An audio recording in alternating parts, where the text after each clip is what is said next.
In today's video, I am going to teach you how to accept participants. Google Meet tutorial.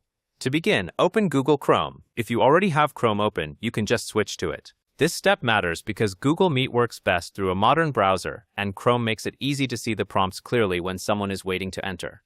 Now, once you are in your Google Meet session, you need to be ready for the moment when someone knocks to enter. In Google Meet, participants may use a request to join, especially when the meeting is restricted or moderated. When a person knocks to enter, a prompt appears at the bottom left or top of your screen. The prompt tells you that someone is requesting access.